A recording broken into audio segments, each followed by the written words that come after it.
کیونکہ جب تک تمام سٹیک ہولڈرز اس میں انوالو نہیں ہوں گے، ان کو آپ آن بورڈ نہیں لیں گے. صرف 1 سے 2 دن کی بحث کا طریقہ نہیں کرنا چاہیے تھا کہ ڈیبیٹ سیشن ہوتا اسمبلی میں.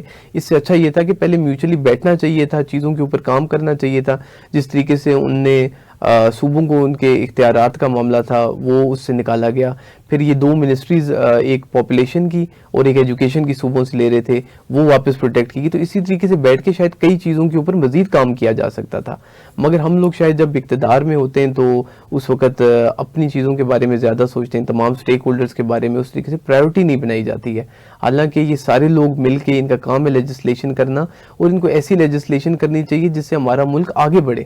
مگر بدقسمتی کے ساتھ آپ نے دیکھا کہ جس طریقے سے جو سینٹ کا ماحول تھا، جو نیشنل اسمبلی کا ماحول تھا، اس سے نظر آ رہا تھا کہ تمام جماعتیں جو ہیں وہ ایک دوسرے کے ساتھ بالکل بھی آن بورڈ نہیں ہیں کسی سلسلے میں، اور وہ ایک دوسرے کے ساتھ کوپریشن کے لیے تیار نہیں ہے. تو کل جب یہ اختیارات چینج ہوتے ہیں، کل کوئی اور پارٹی آتی ہے، اس کے پاس جب 2/3 میجورٹی ہوتی ہے، تو آپ نئے چینجز بھی ایکسپیکٹ کر سکتے ہیں. تو میرے حساب سے اس کو تھوڑا بہتر طریقے سے ہینڈل کرنا چاہیے تھا تاکہ تمام لوگ اس میں مطمئن رہتے.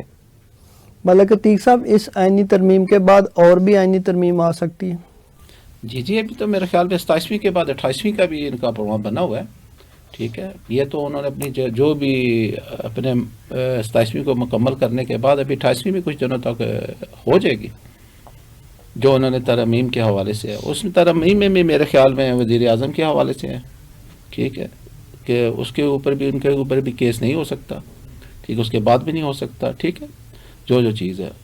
اور ساتھ ہی ابھی 27ویں میں میرے خیال میں تو یہ چیز شامل کر دی گئی انہوں نے صحافیوں کے بارے میں بھی کہ ان کی بھی آزادی کو ختم کرنی چاہیے. ٹھیک ہے، اس حوالے سے بھی بات نہیں کرنی چاہیے. پھر تو میرے خیال میں اگر یہ چیزیں سب ختم کریں گے تو صحافی کیا کریں گے؟ ٹھیک ہے، میڈیا کو تو عوام، ہمارا تو کام ہے نا عوام کے سامنے ہر چیز خبر کو لے کے آنا. ٹھیک، اگر آج ہماری زبان کو بند کر دیا جاتا ہے تو کل کیا بنے گا پھر؟ تو ابھی 28ویں آئیں، دیکھیں اس میں کیا بنتا ہے. ابھی تو آئی نہیں ہے نا، ابھی کچھ دنوں تک وہ بھی آ جائے گی. راجہ محمد خان صاحب، 27ویں آئینی ترمیم میں اپوزیشن احتجاج کرے گی؟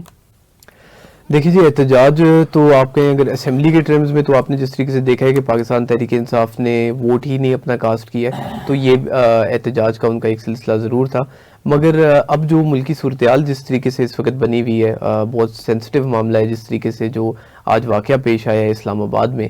تو اس طرح کی سچویشن میں جس طریقے سے پاکستان تحریک انصاف کے جو چیئرمین ہیں بیرسٹر گور صاحب، ان نے جو بیان دیا تو اس سے تو بڑا ایک پازیٹیو میسج گیا کہ فی الحال حالانکہ کئی معاملات اور کئی اختلافات چل رہے ہیں جماعتوں کے درمیان، مگر کیونکہ ملک اس وقت ایک مشکل وقت سے گزر رہا ہے اور اس وقت یونٹی کی ضرورت ہے، تو ان کی طرف سے ایک بڑا پازیٹیو میسج آیا ہے. احتجاج اگر آپ کہتے ہیں اسمبلی کی حد تک یا پولیٹیکلی آپ کہیں کہ آپ کے سیشنز میں، وہاں پہ آپ کو ضرور نظر آئے گا، کمیٹیز میں آپ کو نظر آئے گا، مگر فی الحال اس طریقے کی پروٹیسٹ کو وہ انیشیٹ نہیں کریں گے کیونکہ جس طریقے سے KPK میں ابھی بڑا ایک سینسٹیو معاملہ بنا ہوا ہے. تو میرے حساب سے فیڈرل گورنمنٹ کو اس وقت تمام صوبائی حکومتوں کو آن بورڈ لے کے اعتماد میں لے کے چلنا چاہیے. یہ سیاست، یہ ترمیمیں، یہ چیزیں چلتی رہیں گی. 27ویں ترمیم آ چکی ہے، 28ویں کے اوپر میں آپ کو آج آپ کے چینل پہ کہہ رہا ہوں کہ کام ہو چکا ہے، اور آپ دیکھیں گے کہ 28ویں ترمیم بھی عنقریب سامنے آئے گی اور بہت ساری چیزیں جو اس میں ڈسکلوز نہیں ہو سکی وہ اس وقت ڈسکلوز ہوں گی. تو ان کو اس وقت بھی ٹیکل کیا جا سکتا ہے، مگر فی الحال ہماری پرائیورٹی ہمارا ملک ہونا چاہیے کیونکہ اس سے زیادہ عظیم ہمارے لیے کچھ نہیں ہے. ملک عتیق صاحب، 27ویں ترمیم پاس ہونے کے بعد اداروں میں اختلافات بڑھیں گے؟ دیکھیں جی، 27ویں ترمیم کے جو جتنی شکیں انہوں نے لکھی ہیں، ٹھیک ہے، اس میں تو میرے خیال میں جوڈیشلی کو تو انہوں نے بالکل ہی کر دیا ہے، اپنے پابند کر دیا ہے. ٹھیک ہے، گو کہ جوڈیشلی کو تو پہلے یہ حالات تھے کہ جو چاہتی تھی کرتی تھی. ٹھیک، تو اداروں میں اختلافات تو پیدا ہوں گے اس میں جہاں تک آتی ہے. ٹھیک، اور جو معاملات اس وقت اس ترمیم میں انہوں نے شکیں ڈالی ہیں اور جو کمی بیشی ہے وہ 28ویں میں ہو جائے گی. تو دیکھیں پھر آگے اداروں کے حوالے سے وہ جو پروگرام بھی اختلاف ہے اور اختلافات تو پھر وہ چلتے رہیں گے. چلتے رہتے ہیں.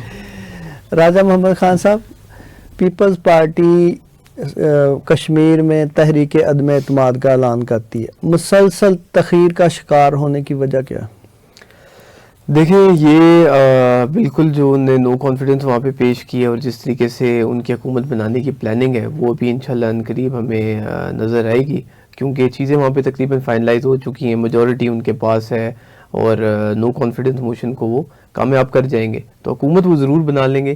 اس میں تاخیر ضرور آئی ہے، تاخیر کے کئی وجوہات ہو سکتے ہیں، تاخیر میں آپ اس کو جو ہماری جو آئینی ترمیم ہے اس کو بھی انوالو کر سکتے ہیں کہ یہ سارا سلسلہ چل رہا تھا تو کچھ چیزوں کو وقتی ہولڈ پہ رکھا گیا ہے، مگر یہ سونر اور لیٹر آپ دیکھیں گے کہ پاکستان پیپلز پارٹی وہاں پر اپنی حکومت بنائے گی، اور اس کے بعد ان کا جو اگلا ٹارگٹ ہے وہ جی بی کی حکومت کی طرف ہوگا۔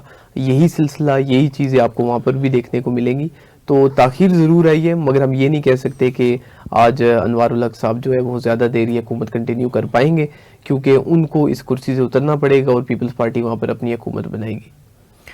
ملک عتیق صاحب، پیپلز پارٹی کے اعلان میں نون لیگ وہاں کشمیر میں پیپلز پارٹی کا ساتھ دے گی تحریک عدم اعتماد میں؟ دیکھیں جی، کشمیر کے حوالے سے دیکھا جائے تو میرے خیال میں پیپل پارٹی تو ایک الگ جماعت ہے، ٹھیک ہے، اور مسلم لیگ بھی، دونوں بڑی جماعتیں ہیں نا۔ تو رہی بات اگر ان کو اپنے ذاتی سیاسی حوالے سے اگر بینیفٹس دیکھا جائے تو نون اپنے ٹریک پہ جا رہی ہے اور پیپل پارٹی اپنے ٹریک پہ جا رہی ہے، اس میں آپس میں ساتھ دینے کی جہاں تک بات آتی ہے تو چانسز نہیں لگ رہے ہیں کہ ساتھ دے گی، جو موجودہ حالات واقعات بنے ہوئے ہیں۔ راجہ محمد خان صاحب، پیپلز پارٹی کو جمہوریت کی علامت سمجھا جاتا ہے، آج پیپلز پارٹی پہ آوازیں اٹھ رہی ہیں۔ دیکھیے جی، سوالیہ نشان ضرور رہے گا، چاہے وہ پاکستان پیپلز پارٹی کی بات ہو، چاہے وہ پاکستان مسلم لیگ نون کی بات ہو، یا کسی بھی سیاسی جماعت کی بات ہو، کیونکہ اس وقت اگر آپ دیکھیں جو ملک کی صورتحال ہے وہاں پر عوامی رائے جو ہے کہ مینڈیٹ اس طریقے سے لوگوں کا جو ہے وہ صحیح طریقے سے عوام تک نہیں پہنچایا گیا ہے، تو جب اس طرح کی سچویشن میں لوگ اقتدار میں بیٹھے ہوں گے اور وہ مزید اس طرح کی پالیسیز بناتے جائیں گے جو شاید عوام کے مفاد میں نہیں ہوں گے یا ذاتی مفادات یا پارٹی کے مفادات میں ہوں گے، تو یہ بہت ساری چیزیں جو ہے وہ سوالیہ نشان ضرور بنیں گی۔ آج بھی تمام جماعتوں کا کام یہ بنتا ہے کہ ماضی کو ہم لوگ بلیم گیم کھیلتے رہتے ہیں، ماضی میں یہ ہو گیا، اس طریقے سے چیزیں تھی۔ آج ان لوگوں کو آپس میں بیٹھ کے چیزوں کو بہتری کی طرف لے کے جانا چاہیے، کیونکہ پاکستان اس وقت ایک بہت کرٹیکل سچویشن سے گزر رہا ہے، تو اس طرح کے موقع پہ اگر ہم ایک دوسرے کے ساتھ متنفر ہو کر چلیں گے اور سیاسی اپنے اختلافات کو اس لیول پہ لے جائیں کہ ملک کی بہتری کے لیے نہ ہو، تو میرے حساب سے یہ ایک بہت بڑا سوالیہ نشان ہوگا تمام پارٹیز کے لیے بھی، تمام اداروں کے لیے بھی، کیونکہ یہ 24 کروڑ عوام کا ملک ہے، اور ان لوگوں کو چاہے جس طریقے سے بھی یہ ریپرزنٹیٹیو ہیں اس وقت اس ملک کے، تو ان کو سوچنا چاہیے کہ ان کی بہتری کے لیے وہ کیا اقدامات لے سکتے ہیں یا وہ ان کو پیچھے کی طرف دھکیلتے جا رہے ہیں۔ ملک عتیق صاحب، وزیر اعلیٰ خیبر پختونخوا سہیل افریدی کی بانی پی ٹی آئی سے ملاقات نہ کروانے کی وجہ کیا ہو سکتی ہے؟ دیکھیں جی، وزیر اعلیٰ کی اگر ملاقات نہیں کرائے گی یہاں پہ تو اس میں بھی کافی ساری چیزیں شامل ہیں۔ اس میں جہاں تک حکومتی حوالے سے بات چیز آ جاتی ہے تو پنجاب میں اور میرے خیال میں خیبر پختونخوا میں کافی سپیس چل رہا ہے نا، اور نہ کرانے کی بیسک جو وجہ آتی ہے تو اس میں یہی آ رہی ہے کہ آپس میں جو معاملات ان کے بنے، ویسے ملاقات کرانی چاہیے، ہماری تو رائے ہے کہ اس میں کوئی حرج نہیں ہے ملاقات کرانا، ٹھیک۔ اگر وہ حکومت نہیں کروا رہی ہے تو اس میں میرے خیال میں زیادہ اختلافات پیدا ہو رہے ہیں۔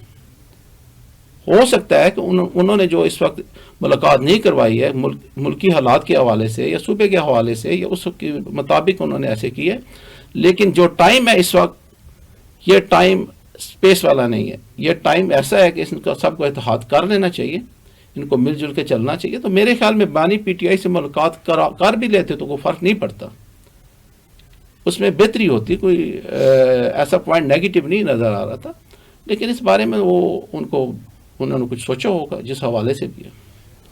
راجہ محمد خان صاحب، وزیر اعلیٰ خیبر پختونخوا سہیل افریدی صوبے میں ڈیلیور کر پائیں گے؟ کیونکہ ان کے بیانات تو لگتا ہے کہ وہ ایک جذباتی وزیر اعلیٰ ہیں، کیا کہیں گے؟ دیکھیں جی، سچویشن کو اس طریقے سے دیکھیں کہ بیسکلی جو پاکستان تحریک انصاف کا جو ووٹ کاسٹ ہوا ہے, جو جس طریقے سے لوگوں نے اعتماد کیا وہ عمران خان کے اوپر کیا ہے. اسی طریقے سے سی ایم صاحب جس ٹائم پہ انہوں نے اپنا حلف اٹھایا تو ان کی پہلی کوشش تھی کہ میں کابینہ بھی اپنے قائد کے مطابق بناؤں تاکہ وہ ان لوگوں کو ڈپلوائے آگے کریں جو بہتر طریقے سے پرفارم کر پائیں گے صوبے میں. مگر کیونکہ ان لوگوں نے, آپ کو پتہ جس طریقے سے بھی 4 دفعہ ہو چکا ہے کہ اسلام آباد ہائی کورٹ کے آرڈر کے باوجود ان کی ملاقات نہیں کروائی گئی ہے. حالانکہ اسلام آباد ہائی کورٹ نے مارچ میں ایک آرڈر دیا تھا کہ ہفتے میں ان کی 2 دفعہ ملاقات کرائی جائے, مگر آپ کے سامنے اس کے اوپر کوئی کام نہیں کیا جا رہا ہے. تو جب ان کی ملاقات نہیں کرائی جائے گی تو ان کو مجبوراً ایک کابینہ فی الفور بنانی پڑی. ابھی بھی انہیں اپنی کابینہ میں کچھ لوگ شامل کرنے مگر ملاقات نہیں کرائی جا رہی ہے. ان نے کچھ اپنے اسٹرکچرل ریفارمز کے اوپر کے پی کے حوالے سے اپنے لیڈر سے ڈسکس کرنا ہے تو ان کو ڈینائی کیا جائے گا. تو وہ اس طرح کی صورتحال میں ضرور پرفارمنس میں آپ کہیں کہ تاخیر ضرور آ سکتی ہے, جس طریقے سے کابینہ ہماری لیٹ بنائی گئی ہے. مگر یہ ہے کہ سونر اور لیٹر آپ وہاں پہ کے پی کے میں کام بھی ضرور دیکھیں گے, کیونکہ جہاں پہ اس طرح کا ایریا ہوتا ہے جہاں پہ رورل علاقہ زیادہ ہے تو وہاں پہ وداؤٹ پرفارمنس پاکستان تحریک انصاف زیادہ ٹائم وہاں پہ اسٹیبلٹی کی طرف نہیں جا سکے گی. تو ان نے وہاں پہ پرفارم کرنا ہے, اور پاس میں ان نے کئی چیزوں پہ کر کے دکھایا بھی ہے, جس طریقے سے صحت کارڈ کے انیشیٹوز وہ وہاں پہ لے کے آئے, اور ایجوکیشن میں امپروومنٹ آئی ہے, پولیس ریفارمز میں امپروومنٹ آئی ہے. مگر یہ سارا ویژن جو ہے وہ تب اس طریقے سے امپلیمنٹ ہوا تھا جس ٹائم پہ عمران خان موقع پہ وہاں پر موجود تھے. تو کیونکہ اس وقت ان کو ان کی ٹیم سے دور کیا جا رہا ہے تو وہ ایک میرے حساب سے کہ بڑی غلط پالیسی بنائی جا رہی ہے, کیونکہ کے پی کے بھی پاکستان کا اتنا ہی حصہ ہے جتنا سندھ ہے, بلوچستان ہے, اسلام آباد ہے. ہمیں یہ نہیں سمجھنا چاہیے کہ وہ کوئی اور صوبہ ہے, ہمیں یہ سمجھنا چاہیے کہ وہ پاکستان ہے. اگر کے پی کے میں بہتری آتی ہے تب اچھی چیز ہے, اگر پنجاب میں نون لیگ کوئی بہتری لے کے آتی ہے وہ ہمارے لیے اچھا ہے, اگر سندھ میں کوئی لے کے آتا ہے پیپلز پارٹی کی طرف سے تو وہ اس میں بھی پاکستان کی ترقی ہو رہی ہے. تو ہمیں اپنی پالیسیز کو چینج کرنا چاہیے, جس طریقے سے آپ ایک وزیر اعلیٰ کو روک رہے ہیں, 4 دفعہ وہ آئے یہاں پہ ملاقات کرنے کے لیے, اسلام آباد ہائی کورٹ کا ان کے پاس آرڈر ہے, اور آپ سوچیں گے ایک پولیس والا وہاں پہ کھڑے ہو کے ان سے ملاقات نہیں کرنے دیتا ہے. تو یہ چیزیں تھوڑا سا جو ہے ہمیں ان پہ کام کرنے کی ضرورت ہے, کیونکہ جب تک پولیٹیکل سٹیبلٹی پاکستان میں نہیں آئے گی اکنامک سٹیبلٹی نہیں آ سکتی ہے. صوبائی لیول پہ آپ چھوڑ دیں, فیڈرل لیول پہ بھی آپ شاید اس طریقے سے اتنا افیکٹو کام نہیں کر سکیں گے یا اپنی پالیسیز کو اس طریقے سے مضبوط نہیں کر سکتے جب تک پولیٹیکل انسٹیبلٹی وہاں پہ رہے گی. تو پولیٹیکل انسٹیبلٹی کو ختم کریں تو سونر اور لیٹر آپ کو اکنامک سٹیبلٹی پروونشل لیول پہ بھی فیڈرل لیول پہ بھی انشاءاللہ نظر آئے گی. ملک عتیق صاحب, پاکستان مسلم لیگ نون اور پاکستان پیپلز پارٹی کا وفاق میں اتحاد رہے گا؟ دیکھیں اس وقت جو موجودہ پوزیشن جا رہی ہے, اتحاد تو کرنا ان کی مجبوری ہے. ٹھیک, اگر اتحاد نہیں کرتے ہیں تو میرے خیال میں دونوں پارٹیوں کے لیے مشکلات کا سامنا کرنا پڑے گا. تو آگے نیکسٹ جہاں تک آتا ہے تو اتحاد رہے گا ان کا, پیپل پارٹی کا بھی رہے گا اور مسلم لیگ نون کا بھی رہے گا. اگر رہے گا تو حکومتیں ان کی قائم دائم چلتی رہیں گی, اور ہمارے ملک کی بہتری کے لیے بھی جو انسانہ اتحاد ہونا بہت ضروری ہے. ہم تو یہ کہہ رہے ہیں کہ ان کے ساتھ اگر Khyber Pakhtunkhwa P T I ہے تو ان کے بھی ساتھ اتحاد کرنا چاہیے ان کو, تاکہ وہ ہمارا صوبہ ہے اس کو بھی تھوڑا سا بہتر امپروومنٹ اس کی ہونی چاہیے, اس میں بھی ڈیولپمنٹ کے ہونے چاہیے. جیسے ابھی اس وقت پنجاب کے کاموں کے حوالے سے دیکھا جائے تو وزیر اعلیٰ نے کافی سارے اچھے اقدام لیے ہیں, اچھے فیصلے کیے ہیں اور اچھے پروجیکٹ شروع کیے ہیں. اور جہاں تک پیپل پارٹی کی اور نون کی آتی ہے بات, تو ان کو اتحاد ابھی بھی ہے اور نیکسٹ بھی رہنا چاہیے اتحاد. راجہ محمد خان صاحب, آخر میں آپ ہمارے نوجوان نسل کے لیے کیا میسج دیں گے؟ دیکھیے جی, نوجوان جو ہے اس وقت پاکستان کی جو آپ کہیں کہ بیک بون ہے, 65% پاپولیشن جو ہے وہ یوتھ کی ہے, اور یہ ایک یوتھ بلج ٹرانسفارم ہوتا جا رہا ہے. حکومتی لیول پہ میں یہ کہتا ہوں کہ ہمارے نوجوانوں کو فیسیلیٹیٹ کرنا چاہیے. بہت سارے لوگ ہیں جو اپنی مجبوری سے, خوشی سے نہیں, اپنی رضامندی سے نہیں, مگر مجبوری میں اپنا ملک چھوڑ کے جاتے ہیں. پردیس کاٹنا کوئی آسان کام نہیں ہے. اگر کوئی بزنس مین جا کے کہیں انویسٹمنٹ کرتا ہے وہ ایک مختلف چیز ہے, مگر ایک عام آدمی جب ہمارا چھوڑ کے اپنی فیملی کو, اپنے گھر والوں کو, اپنی بیوی کو چھوڑ کے باہر جا کے کام کرتا ہے تو وہ صرف اس لیے کرتا ہے کہ کیونکہ اس کو یہاں پہ کوئی اچھی امپلائمنٹ اپرچونٹی نہیں مل رہی ہوتی ہے. حالانکہ بدقسمتی ہماری یہ ہے کہ یہی لوگ جب باہر جا کے کام کر رہے ہوتے ہیں تو ان کو بہت اچھی اپرچونیٹیز ملتی ہیں, بہت اچھی تنخواہ ملتی ہے. بلکہ ہمارے ملک کا جو سب سے بڑا ریوائول بھی ہے وہ بھی ہم ریمیٹنس کے اوپر ڈیپینڈنٹ ہے کہ یہ لوگ پاکستان میں پیسہ بھیجیں گے تو ہماری اکانومی بھی آگے چلے گی. تو نوجوانوں کو ڈی موٹیویٹ نہیں ہونا چاہیے, مگر حکومتی لیول پہ کچھ اقدامات ایسے ہوں, ایجوکیشن لیول پہ بہت ساری امپروومنٹ کی ضرورت ہے. ہم شاید جب پاکستان کو دیکھتے ہیں تو صرف اسلام آباد, لاہور, کراچی جیسے مین شہر دیکھتے ہیں, مگر جو ہمارے ڈسٹرکٹس ہیں, جو ہماری تحصیلیں ہیں, پھر ان میں جو آگے گاؤں ہیں, جو وہاں پہ جو سکولز ہیں, وہاں پر جا کے جب آپ گراس روٹ لیول پہ سکولنگ دیکھیں گے, ایجوکیشن دیکھیں گے, تو آپ کو پتہ لگے گا کہ شاید ہم اپنے نوجوانوں کے ساتھ زیادتی کر رہے ہیں, ان کو وہ سہولتیں, وہ چیزیں آج بھی نہیں دے پا رہے ہیں جو ہمیں شاید انہیں کئی عرصہ پہلے دینی چاہیے تھی. تو جب تک ہم لوگ ان کے اوپر کام نہیں کریں گے, ان کو صرف اس لیے استعمال کریں گے کہ ان نے جلسے جلوسوں میں آنا ہے, نعروں کے لیے استعمال کریں گے, تو یہ اس نسل کے ساتھ زیادتی ہے. حکومتی لیول پہ چاہے صوبائی ہے یا چاہے وہ فیڈرل ہے, ان کو دن رات ایک کرنا چاہیے آج اس اپنی یوتھ کو کسی صحیح طریقے پہ, صحیح ٹریک پہ لگانے کے لیے, ان کو فیسلٹیٹ کرنے کے لیے, ایجوکیٹ کرنے کے لیے. اور کل میں آپ کو یقین دلاتا ہوں کہ یہی نوجوان اس ملک کو بہت کامیاب کر سکتے ہیں. آپ دونوں مہمانوں کا بہت شکریہ. ناظرین, یہ تھا آج کا اختلاف. انشاءاللہ بشرط زندگی آپ سے ملاقات ہوگی اگلے پروگرام میں. تب تک کے لیے اپنے میزبان کو اجازت دیجیے. اللہ حافظ.